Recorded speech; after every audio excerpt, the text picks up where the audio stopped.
alihi wa sahbihi wa man walah. Amma ba'd. Yang saya hormati Bapak Ketua Takmir Masjid Al-Iqbal apa Iqbal? Ada alnya ya. Masjid Al-Iqbal dan para kiai, para sesepuh, bini sepuh yang sangat saya hormati, bapak-bapak dan ibu-ibu semuanya. Alhamdulillah pada pagi hari ini kita diberi kesehatan dan juga hidayah sehingga kita dengan mudah melangkahkan kaki kita menuju masjid ini untuk belajar bab agama.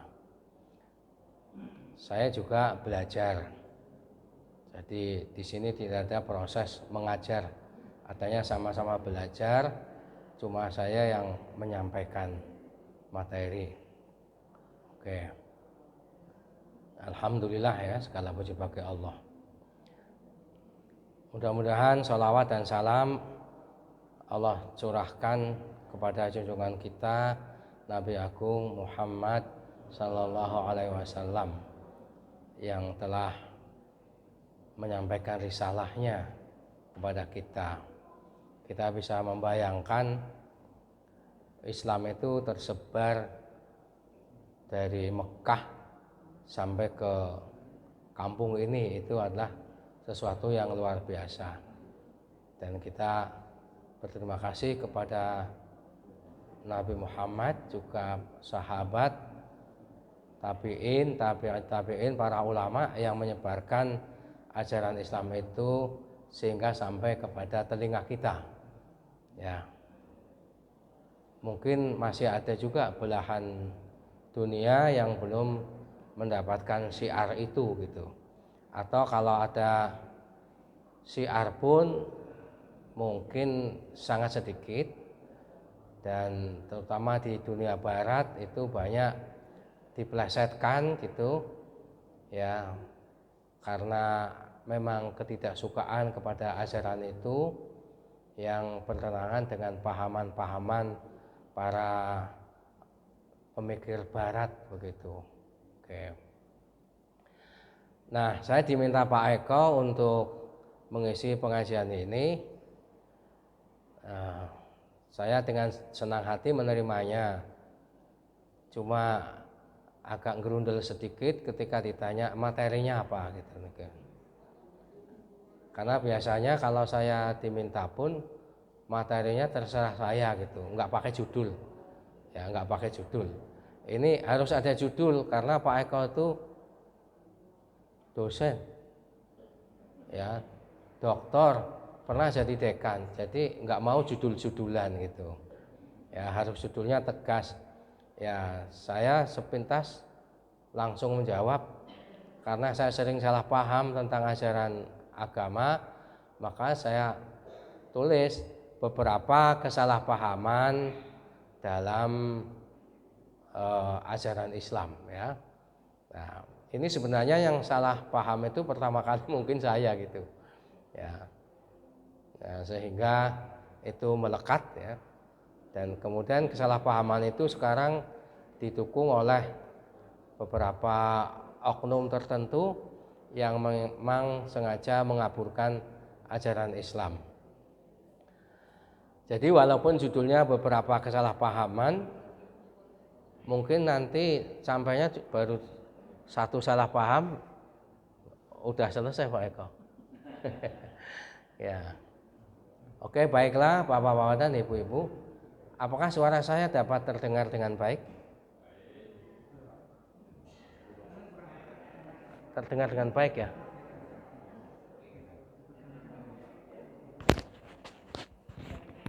Ya, kadang-kadang sound sistemnya menggema atau kecil. Bisakah didengar dengan baik? Alhamdulillah. Oke. Sebelumnya saya akan sampaikan lebih dahulu ayat ya, yang sering dipelesetkan karena orang memelesetkan itu sengaja mencomot tengah-tengahnya saja, ya. Ada satu ayat itu nanti dicomot tengahnya atau belakangnya, atau beberapa ayat tapi tidak utuh karena sebenarnya ayat itu sangat terkait langsung dengan ayat sebelumnya. Oke. Pertama nggih Bapak-bapak dan Ibu-ibu, saya akan bacakan beberapa ayat ya yang nanti mengarah kepada kesalahpahaman itu karena memang disengaja ya, disengaja ya. Atau arahnya berbeda gitu. Baik. Kalau tidak salah ayat yang saya akan bacakan itu ada di surat Al-Baqarah. Surat Al-Baqarah itu suratnya sangat panjang. Dan itu terpanjang ya. Terpanjang di antara surat-surat yang ada di dalam Al-Qur'an. Nah, saya tidak pernah menyiapkan nanti ayatnya itu nomor berapa ya. Jadi enggak saya buka ayat nomor berapa, pokoknya yang saya hafalkan tuh ayatnya. A'udzubillahi minasyaitonirrajim. Wa qatilu fi sabilillahi alladzina yuqatilunakum wa la ta'tadu innallaha la yuhibbul mu'tadin. Ini sebelum membaca ayat sesudahnya, ayat ini memang harus dibaca. Mari kita usaha terjemahkan ya. Ayat ini jika diterjemahkan ke dalam bahasa Indonesia lebih kurang begini. Saya sebutkan lebih kurang karena tidak bisa pas terjemahan, nggak bisa pas. Ya. Atau saya terjemahkan satu persatu aja. Waqatilu fi sabilillah. Dan perangilah di jalan Allah. Memang perintahnya kita memerangi. Alladzina yuqatilunakum. Orang-orang yang memerangi kamu gitu. Wala ta'tadu, dan janganlah kamu melampaui batas. Innallaha la yuhibbul mu'tadin. Sesungguhnya Allah itu tidak mencintai orang-orang yang melampaui batas. Jadi jelas di sini Bapak-bapak dan Ibu-ibu bahwa perintah untuk memerangi itu bukan kepada orang yang non muslim. Jadi nggak ada itu perintah yang tanpa sebab berperang kepada orang non muslim, siapapun, tetangga kita atau teman kantor kita ya, atau beda partai, yang penting kalau beda agama itu diperangi. Perang itu membunuh itu ya, kalau bisa membunuh. Oke. Kenapa membunuh? Karena perang itu memang bunuh-membunuh.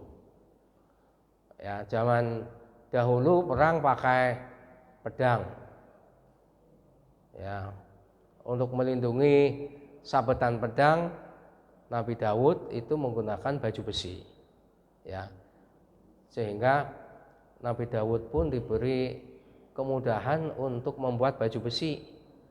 Ya, di dalam Al-Qur'an disebutkan wa alanna lahul hadid, dan aku lunakkan untuk Daud itu besi. Jadi besi itu mudah dibentuk-bentuk oleh Nabi Daud. Nah, kita nggak tahu apa maksudnya memang pakai tangan tanpa alat atau pakai yang zaman sekarang itu ya dilebur dulu gitu. Ya. Itu perlu ada penyelidikan. Oke, kembali kepada yang tadi itu. Perang itu yang membunuh. Tapi yang diperangi, yang dibunuh di siapa? Tadi, alladzina yuqatilunakum. Orang-orang yang memerangi kamu. Ya. Maaf, ini terpaksa saya harus menyebut satu nama, ya, yang membuat gaduh gitu ya. Jadi Saifuddin Ibrahim itu, ya, yang Bapak dan Ibu mungkin pernah pirsani di YouTube, yang ayat ini nggak dibaca. Ya, ayat ini nggak dibaca. Yang dibaca itu ayat berikutnya, ya. Wa qatilu fisabilillahi la yaqatilunakum wa la ta'tadu innallaha la yuhibbul muqtadin. Nah, ayat berikutnya gini. Waqtuluhum haitsu saqiftumuhum. Dan bunuhlah mereka dari arah mana saja atau di mana saja kamu ketemu mereka. Nah, ini sama Saifuddin Ibrahim itu karena ayat yang pertama tidak disebutkan, maka dia menerjemahkan hum, mereka itu, dengan mengatakan orang kafir. Ya, jadi kata Saifuddin, bunuhlah orang-orang kafir. Jadi kita ini yang agamanya enggak Islam itu disuruh oleh Al-Quran untuk dibunuh, diperangi. Nah, itu keliru berat, ya. Ya, terpaksa saya harus ngulang-ulang ya supaya jelas. Karena hum di sini mereka, waktu luhum, humnya yang mana? Tadi alladzina yuqatilunakum, yaitu yang orang-orang yang memerangi kamu. Itu enggak bisa agama. Ya. Jadi kita bisa membayangkan kalau negara kita yang tercinta itu diserang oleh misalnya negara lain, ya, nggak usah saya sebutkan negaranya karena belum terjadi, ya. Andaikan, ya, kita wajib itu, jadi hukumnya melawan itu wajib, bukan lalu diperangi nanti datang menyerahkan diri. Nggih, monggo Pak, kalau mau dibunuh silakan aja, saya rela kok mati, ya, rela mati, toh saya masuk surga juga. Itu enggak ada kayak gitu. Di Islam enggak ada kayak gitu. Ya, adanya perlawanan, ya. Nah, waqtuluhum haitsu saqiftumuhum. Berikutnya wa akhrijuhum min haitsu akhrajukum. Dan usirlah mereka. Siapa mereka? Yang memerangi, ya. Min haitsu akhrajukum, dari arah mana mereka mengusirmu gitu. Jadi cuma karena kita diusir, kita harus melawan, kita usir ganti gitu ya, kita balik usir ganti. Jadi nggak ada perintah yang dikatakan Saifuddin tadi itu, ya. Loh, mengapa ini jadi persoalan ya Pak Slamet? Memang jadi persoalan bangsa dan memperkeruh suasana. Karena saya sering membaca YouTube itu, lalu komentar orang jadi menjengkelkan gitu ya. Misalnya ada yang komentar begini, ini memang Islam itu agama biadab, masa perintahnya membunuh orang lain, ya, apalagi tadi, ya, di mana saja kamu ketemu bunuh. Binatang aja nggak kayak gitu, nggak selalu kan. Terus suruh ngusir kita dari negara kita, nggak ada perintah di Al-Quran yang seperti itu tuh nggak ada. Tapi karena sudah didakwahkan begitu oleh seseorang, maka ada pemuda-pemuda yang begitu. Ini agama biadab. Ini kita jangan sampai salah paham. Ya, saya sih tidak yakin kalau Bapak dan Ibu salah paham. Tetapi pengajian ini harus disampaikan, ya, harus disampaikan. Jelas Al-Qur'an yang kalamullah itu tidak boleh kita sembunyikan satu ayat begitu ya. Oke.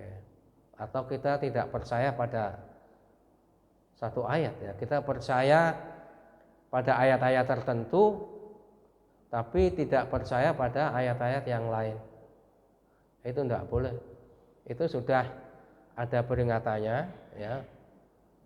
Meskipun peringatan itu untuk orang-orang Yahudi dan Nasrani zaman dahulu yang memutarbalikkan fakta, tapi ini berlaku juga untuk umat Islam ya. Afatu'minuna bi ba'dil kitab wa takfuruna bi ba'd. Apakah kamu akan mengimani sebagian Alkitab dan mengkufuri sebagian yang lain? Oke. Maka agar kita tidak paro-paro, apalagi karena salah paham, memang Al-Quran itu harus dibaca utuh gitu. Harus dibaca utuh dari Al-Fatihah sampai An-Nas ya. Coba bayangkan kalau kita belajar Al-Quran itu dari Al-Fatihah sampai An-Nas hanya setiap minggu pagi 1 jam, itu pasti seumur hidup kita tidak cukup ya. Nah, tetapi untuk detailnya, untuk menjadi seorang ahli Al-Quran memang harus orang yang menyiapkan waktunya, menyisihkan waktunya ya, komitmen waktunya untuk itu.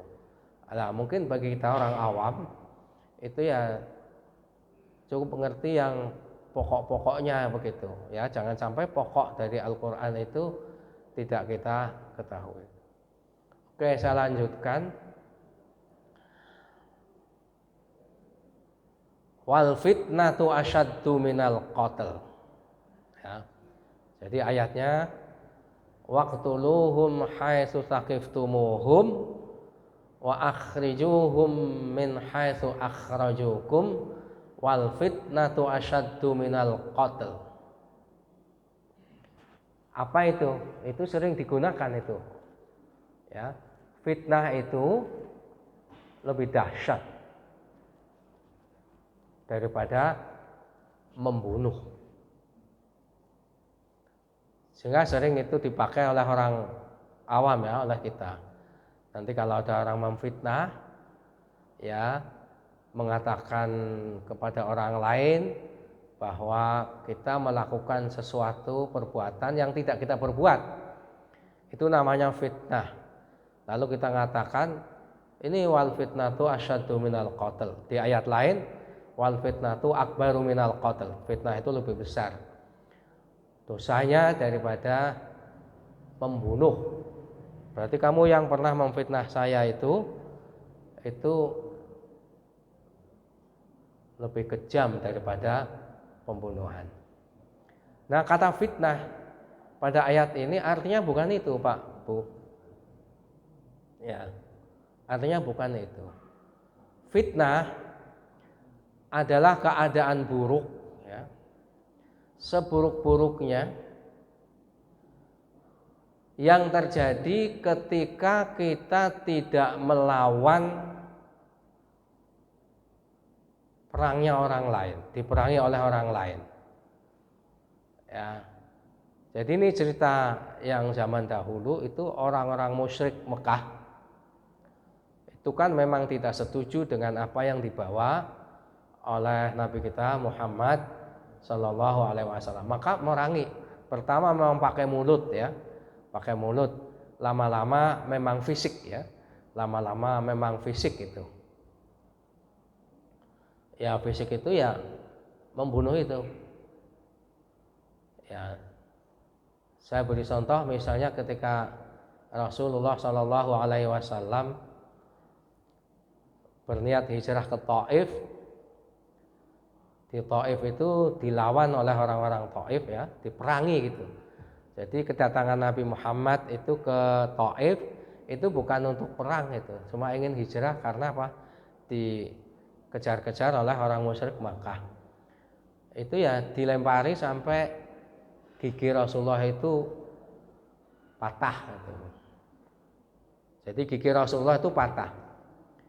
Jadi Rasulullah itu tidak sakti gitu. Ya. Enggak sakti yang seperti dibayangkan orang, lalu pergi ke orang pinter gitu minta wirid-wirid ya, doa-doa yang dibacok enggak mempan itu ya. Itu di ajaran Islam enggak ada. Ya, karena Islam itu mengikuti sunatullah ya, mengikuti hukum alam yang telah ditetapkan oleh Allah Subhanahu wa taala. Jadi kalau besi atau baja ya itu diasah begitu ya, ditajamkan lalu untuk nyembelih kita ya mempan. Enggak lalu wah ini karena saya Islam, karena saya kiai, karena saya nabi, enggak mempan. Mempan. Rasulullah juga giginya sampai patah. Oke, itu sekadar contoh ya, contoh perlawanan di Taif. Taif itu daerah ya yang sejak dulu sampai sekarang itu daerah dingin sekali, dan itu daerah pertanian ya yang hasil pertanian itu memang diproduksi di sana ya, ada buah zaitun ya, kol dan macam-macam lah. Kita mungkin tidak pernah menyangka ya bahwa di Saudi yang sejak kecil kita dengar padang pasir ya, kering, panas, ternyata satu ada daerah yang dingin, dua musimnya itu di sana ya berganti-ganti, kadang panas, kadang dingin. Sekarang masih dingin, Mekah Madinah masih dingin. Oke. Nah, kalau kita misalnya diperangi orang, Bapak dan Ibu, melawan ya, melakukan perlawanan, maka ada dua kemungkinan. Yang pertama kita menang, yang kedua kita kalah. Tetapi kalau kita tidak melawan, maka hanya satu kemungkinan, yaitu sengsara, menderita selama-lamanya. Apalagi hukum internasional sekarang, kalau yang kalah perang itu malah membayar ya, wajib membayar biaya perang, biaya yang telah dikeluarkan oleh yang menang gitu. Kan semakin menderita. Sudah diperangi, kalah masih bayar, jadi menderita. Nah, praktek yang terjadi sejak zaman dulu, bahkan mungkin bisa sampai sekarang ya, yang kadang orang tidak pernah menyangka, itu perbudakan.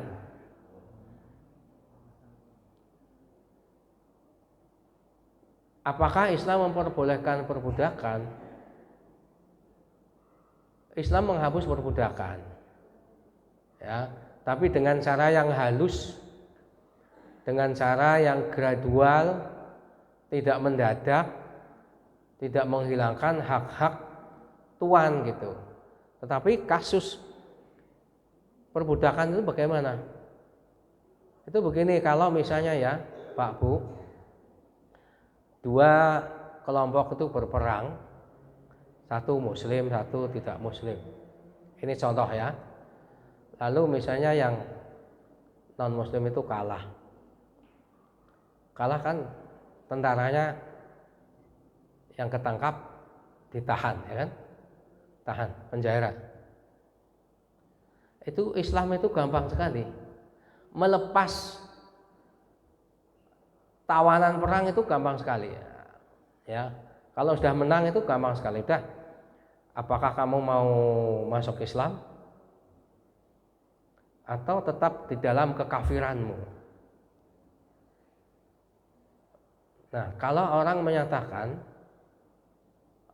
saya masuk Islam, udah kalau masuk Islam kamu saudara yang tidak akan memerangi kami lagi, silahkan pulang ke negerimu. Enak toh?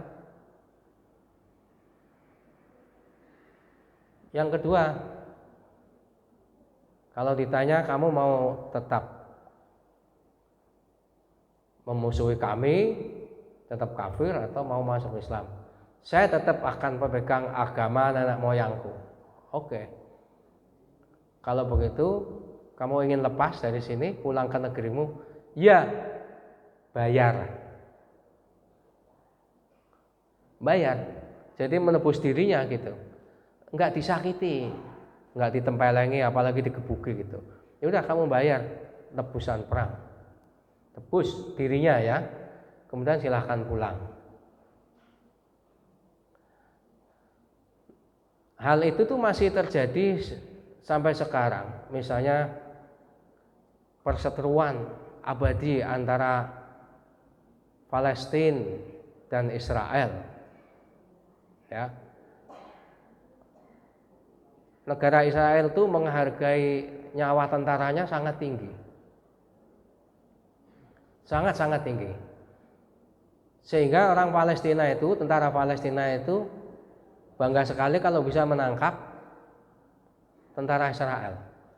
Tentara Israel itu ya konyol sekali, karena orang-orang Palestina itu, bapak-bapak dan ibu-ibu, itu ahli membuat terowongan dari rumahnya, walaupun sempit, itu sampai ke negeri Israel, nanti jedul gitu ya, jedul, yang membuat tentara Israel itu kewalahan. Kewalahannya apa? Sudah dijaga, ya ada yang tidur, ada yang jaga, nanti tetap saja bisa berapa orang tentara itu bisa ditarik itu, ditangkap oleh tentara Palestina.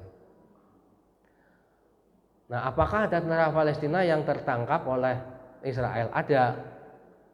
Nanti negosiasi, ya, negosiasi. Misalnya 10 tawanan perang orang-orang Palestina ya, orang Palestina, tentara Palestina yang ditawan oleh Israel, misalnya 10, itu ditukar dengan 1 tentara Israel. Jadi Palestina itu nggak mau kalau satu-satu nggak mau, karena mengerti Israel itu begitu menghargai tentaranya gitu. Jadi 10 atau 20 begitu, ini bebas, 1 Israel bebas, 10 atau 20 Palestina itu bebas. Jadi biasa tukar menukar. Ya. Bagaimana kalau tidak mau masuk Islam, lalu masih tetap dalam agamanya, tidak mau menebus? Ya boleh, kamu tetap tinggal di sini, tinggal di sini sampai kamu jadi budak. Sudah jelas nggak Pak Bung, penyebab perbudakan itu seperti itu. Walaupun perkembangannya itu yang punya budak itu nanti bisa jual, ya. Nah, bagaimana perlakuan budak menurut ajaran Islam? Ya, harus bekerja sesuai dengan kemampuan maksimumnya, tidak boleh mempekerjakan yang tidak sesuai dengan kemampuannya. Misalnya kalau mikul beras misalnya, kalau dia sanggupnya hanya 15 kilo, nggak boleh dibuani 20 kilo gitu. Pokoknya sangat halus, ya. Lalu bagaimana itu cara Islam itu memerdekakan budak, itu menghapuskan perbudakan? Karena itu sebenarnya sudah terjadi sejak zaman dulu. Itu ya melalui denda-denda itu, ya, melalui denda. Kalau orang Islam di bulan puasa Ramadan, ya. Lalu berkumpul suami istri siang hari, maka dendanya apa? Memerdekakan budak.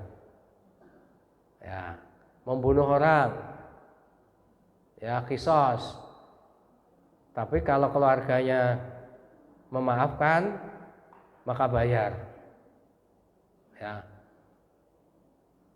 Nah, di antara lain itu ya memerdekakan budak, ya, atau untuk pengarem-arem keluarga yang terbunuh itu ya seharga itu. Ya. Jadi sebenarnya Islam itu sudah menghapuskan perbudakan melalui had itu, ya, melalui denda-denda begitu. Oke, termasuk kalau berhaji, okay? Berhaji sebelum tahallul awal itu orang kok berkumpul gitu masih dalam keadaan ihram, maka dia memerdekakan budak, ya. Ya, jadi menyembelih kurban, tapi kurban besar, ya, kurban besar, damnya dam besar gitu. Oke. Kembali lagi ke peperangan tadi, ya. Wal fitnatu asyaddu minal qatl. Jadi diingatkan orang-orang Islam yang disuruh Nabi untuk berangkat perang tidak mau, itu oleh ayat tadi dibahasakan oleh Nabi, ayat tadi wal fitnatu asyaddu minal qatl. Jadi wahai kaumku, wahai rakyatku, ya, kalau kamu enggak mau maju perang karena takut mati, ya, karena takut mati, itu akibatnya justru lebih buruk, lebih sengsara, lebih menderita daripada kamu berangkat perang. Karena kalau kamu berangkat perang, itu mungkin kamu kena panah mati, tapi mungkin bisa kamu yang menang gitu. Jadi penderitaan itu tuh hanya 50% kemungkinannya gitu. Ya itu, ya. Jadi artinya wal fitnatu asyaddu minal qatl. Oke. Lalu untuk mengecualikan tadi di depan kan waqtuluhum haitsu taqiftumuhum. Ya, bunuhlah mereka, perangilah mereka dari arah mana saja kamu ketemu. Di mana saja kamu ketemu mereka, bunuh. Nah, itu yang membunuh Bapak-bapak dan Ibu-ibu itu tentara, itu ya, tentara. Jadi lalu yang bukan tentara, ya, sama-sama ketemu di pasar misalnya gitu, ya. Muslim, non muslim dalam keadaan perang pun, lalu yang tidak tentara itu ya tidak membunuh, itu enggak ada perintah membunuh gitu. Ya. Ada Islam itu misalnya melarang membunuh perempuan yang bukan tentara. Kalau perempuan tentara ya boleh. Apalagi yang nggak boleh dibunuh. Pokoknya luar biasa, ajaran Islam itu sangat mulia. Anak-anak nggak boleh dibunuh. Dikira terus nanti di bumi hangus begitu, ya, dibakar seluruh penduduk, ya. Enggak. Siapa lagi yang nggak boleh dibunuh? Itu para pendeta. Para pendeta yang memimpin peribadatan di gereja itu nggak boleh dibunuh. Nah, ini harus disiar-siarkan gitu. Ya, jadi ayem lah nanti yang jadi pendeta. Dalam keadaan perang, kalau dia tidak jadi tentara, enggak dibunuh karena dia memimpin peribadatan. Ya. Jadi disebut apa? Manami', ya. Termasuk gereja dan tempat peribadatan orang lain itu tidak boleh dibakar, enggak boleh dirusak. Jadi ajaran ini sangat bertentangan dengan tuduhan orang-orang itu. atau kelakuan sebagian orang ya yang jengkel membakar gereja, itu tidak ada ajarannya. Ya, tidak ada ajarannya. Al-Qur'an mengatakan bahwa di dalamnya yudkaru fiha ismu. Di dalam gereja itu disebutkan juga nama Allah itu. Walaupun keyakinannya beda dari kita, tapi nama Allah itu disebut di sana. Jadi pendeta nggak boleh dibunuh, gereja nggak boleh dirusak. Ya. Jadi benar-benar berbeda dari apa yang diyakini oleh para teroris. Ya. Teroris pakai bom ya, atau membawa bom lalu melakukan apa? Kita nyebutnya bom bunuh diri ya, orang-orang tentang bom bunuh diri. Katanya mau dinikahkan dengan bidadari. Nah, sebelum nikah meledakkan gereja dulu, nggak ada ajarannya. Ya, itu adalah ajaran-ajaran yang menyimpang dari ajaran Islam. Bapak-bapak dan ibu-ibu, jangan menyangka saya menyampaikan ini karena saya pegawai negeri. Iya, Pak Samad pegawai negeri, jadi pro dengan pemerintah. Oh enggak, bukan karena pegawai negeri, karena saya Muslim, mempelajari nanti sedikit tentang al-Islam. Jadi saya pegawai negeri atau bukan pegawai negeri, ini akan saya sampaikan. Ya, kita cinta kepada negara kita ya. Ya, negara yang dibangun bareng-bareng dengan orang-orang lain ya, yang sukunya banyak ya kan, berbagai macam suku, juga bermacam-macam agama gitu ya. Jadi seperti itulah ya. Oke, untuk pengecualian, karena tadi kita harus memerangi yang memerangi kita di mana saja kita ketemu. Di akhir ayat itu disebutkan wala tuqatiluhum indal masjidil haram hatta yuqatilukum fih. Janganlah kamu membunuh mereka ketika mereka berada di Masjidil Haram.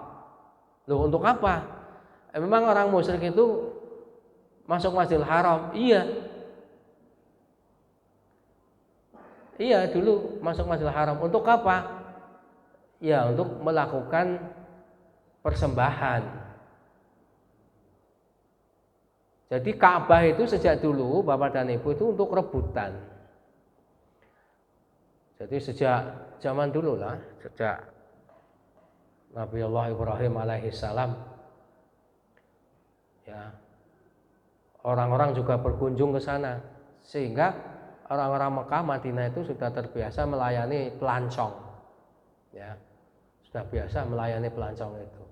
Untuk apa mereka dulu? Kalau ini Ka'bah ya, misalnya ini Ka'bah, ini air minum enak sekali. Sebenarnya saya ingin minum, tapi saya tahan-tahan dulu. Barangkali nanti terus ingin ke toilet. Ini Ka'bah ya. Itu di sekelilingnya itu isinya apa, berhala ya. Berhala. Namanya macam-macam, ada Lata, Uzza dan lain-lain. Saya nggak hafalkan gitu ya. Mereka melakukan persembahan terhadap patung-patung itu dulu. Itu di Masjidil Haram gitu ya. Di Masjidil Haram gitu. Nah, kalau mereka sedang beribadat itu nggak boleh diperangi, walaupun tentara ya. Kalau tentara masuk ke situ mau peribadatan ya, bahkan mereka juga tawaf. Ya, apakah di zaman Nabi masih ada seperti masih sampai tahun 8 Hijriah. Ya, makanya Nabi tidak berangkat umroh karena dulu orang musyrik itu sebagian kalau tawaf itu telanjang. Telanjang itu. Alangkah tidak beruntungnya bapak-bapak tidak mengalami tahun 8 Hijriah ya. Kalau mengalami berhaji sana kan masih bisa melihat ya. Sehingga orang-orang muslim dan juga Nabi itu takut ya. Takut kalau tawaf, kalau sa'i gitu. Karena apa? Dan nggak mau ya, karena masih ada orang-orang telanjang. Makanya di dalam masih di dalam Al-Baqarah saking panjangnya ya. Ada inna Shafa wal Marwata min sya'airillah. Sesungguhnya Shafa dan Marwah itu termasuk bagian dari syiar-syiar Allah. Faman hajjal baita, barang siapa mengunjungi Baitullah untuk berhaji, awi'tamara atau berumrah, fala junaha alaihi ayyattawafa bihima. Maka tidak berdosa baginya untuk bertawaf di Ka'bah dan sa'i antara Shafa dan Marwah. Saya dulu bingung. Ini kenapa sa'i kok disebutkan di dalam Al-Qur'an fala junaha alaihi ayyattawafa bihima. Sudah jelas peribadatan kok kata-katanya maka tidaklah berdosa baginya untuk tawaf dan sa'i. Karena dulu orang-orang Islam itu yang sudah meluk Islam, kalau mau tawaf takut dosa, kalau mau sa'i takut dosa, enggak apa-apa gitu. Tapi Mang Nabi itu baru datang lagi kalau enggak salah tahun 9 Hijriah. Tahun 7-8 tuh masih banyak orang telanjang. Nah, kembali kepada persoalan perang tadi ya, bunuh-membunuh ya. Itu kalau tentara yang ikut berperang masuk Masjidil Haram untuk beribadah, itu nggak boleh dibunuh. Ya, wala tuqatiluhum 'indal Masjidil Haram hatta yuqatilukum fi, sampai mereka memerangimu di sana gitu. Jadi kalau sudah di dalam Masjidil Haram, tentara-tentara musyrik itu masih memerangi tentara Islam, itu baru boleh diperangi. Ya, mulia kan? Itu runtut sekali itu ayatnya itu, nggak boleh dipotong-potong ya. Ya. Jadi wala tuqatiluhum 'indal Masjidil Haram hatta yuqatilukum fi. Fa in qataluukum faqtuluhum. Kalau mereka memerangi kamu, ya bunuhlah mereka.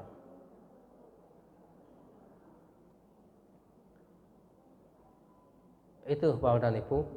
Lanjutnya mungkin kapan-kapan ya.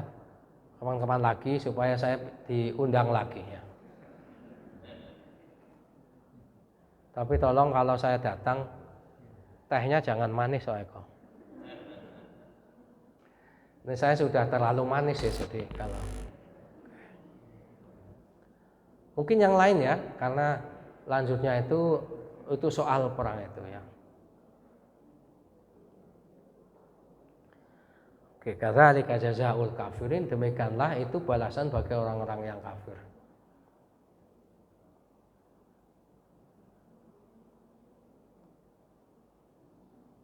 Masih dilanjutkan sebenarnya ya. Nggak lengkap juga ya kalau nggak dilanjutkan. Wa qatiluhum hatta la takuna fitnah wa yakuna ad-dinu lillah. Teruslah berperang ya, perangi mereka itu sehingga tidak ada fitnah, nggak ada kesengsaraan. Ya. Sehingga nggak ada kesengsaraan. Dan juga supaya agama itu tegak karena Allah Subhanahu wa taala. Karena memang zaman dulu itu Nabi Muhammad dan kaumnya itu diperangi bukan karena Nabi dan kaumnya itu melakukan satu perbuatan jahat, mencuri, merampok, membunuh, tidak. Tapi karena benar-benar karena agama gitu. Ya, benar-benar karena agama, karena agamanya beda, ya. Kalau ini akan mengubah tuntunan dari nenek moyangku gitu ya. Ya, kalau mengubah itu saya nggak terima gitu. Mungkin sebagian dari kita, mungkin sebagian dari kita masih ada yang melanjutkan tata cara nenek moyang. Ada sesajen gitu. Maka kalau kita mengatakan kepada orang tua kita yang masih melestarikan sesajen itu ya, Pak, itu enggak boleh Pak. Oh, kamu sudah menyimpang dari ajaran nenek moyang. Ini adalah dari nenek moyang kita gitu kan. Nah, Bapak kan Islam. Iya Islam. Tapi saya juga kejawen. Enggak mungkin saya akan meninggalkan tata cara itu gitu ya. Misalnya apalagi misalnya masih ada menanam kepala kerbau misalnya ketika membangun jembatan, karena itu sebagai persembahan kepada dedemit gitu ya. Nah itu kita harus menghentikan. Kalau kita sudah Islam itu kita menghentikan ya. Banyaklah nah, mungkin sedekah laut apa-apa gitu ya, yang membuang makanan gitu. Tapi aneh, akhir-akhir ini juga saya mendengar pemuka agama ora popo. Itu apa-apa ora popo, kaya Julia Perez saja. Ora popo, aku ora popo. Ya popo, kalau soal ajaran itu popo gitu. Kalau ajaran itu popo, jangan udah biarkan enggak apa-apa. Popo.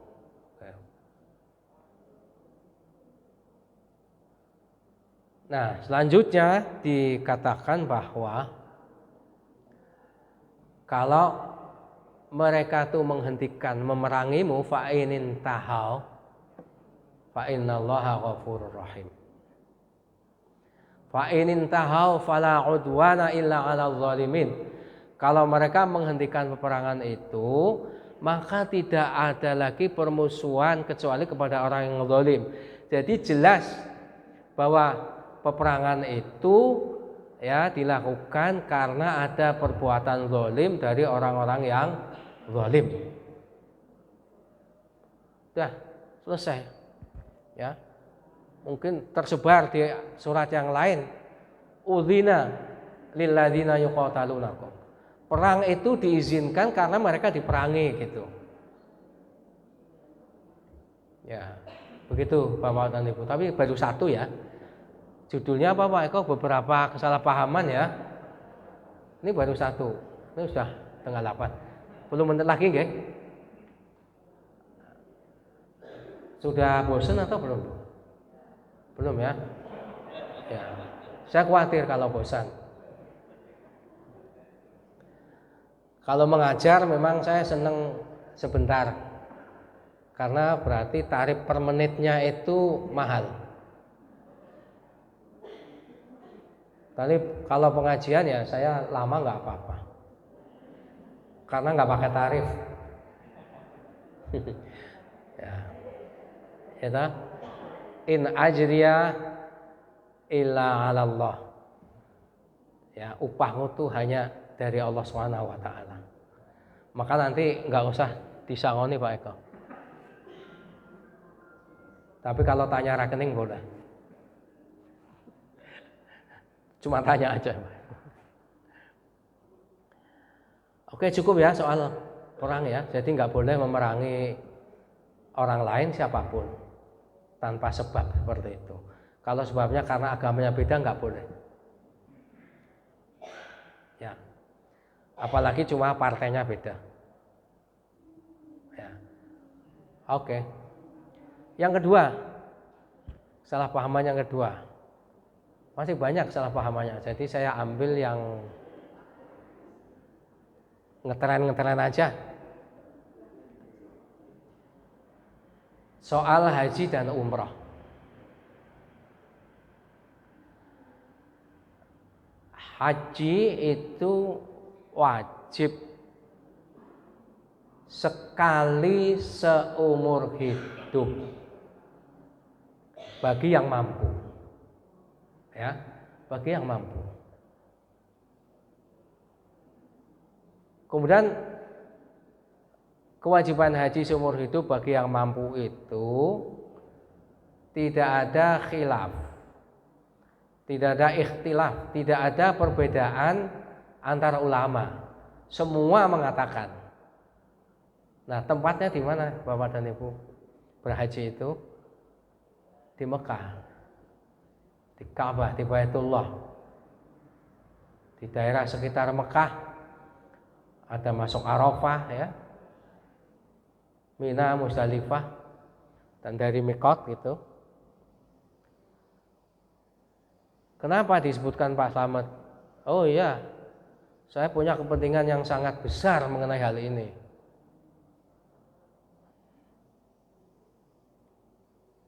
Itu hanya di Mekah, ya.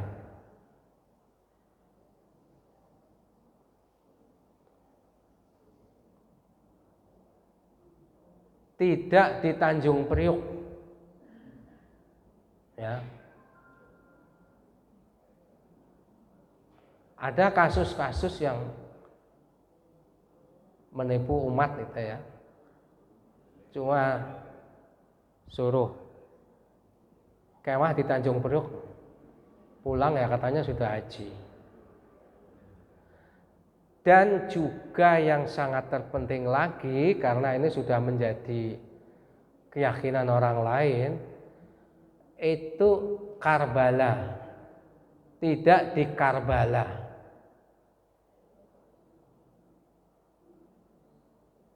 Apakah ada yang haji atau umroh di Karbala? Ada. Bukan di Karbala gitu. Ya. Dan ini penyimpangan, ya. Penyimpangan. Katanya yang penting sudah ke Karbala sama saja dengan haji, sama saja dengan umroh, tidak. Oke.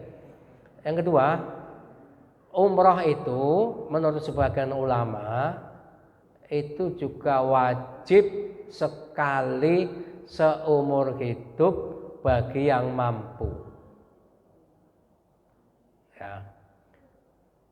Nah, sekarang kan ngetren, ya, umroh gitu, ya.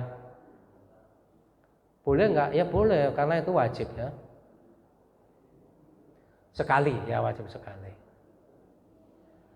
Tapi yang salah itu daripada berhaji itu ngantrinya sekarang sampai berapa puluh tahun, Pak? Kalau Malaysia sudah lama 100 tahun. Kemarin saya dengar wallahu alam 70 tahun Indonesia. Jadi bayi belum lahir pun kalau didaftarkan nggak sempat, kalau tidak ada perubahan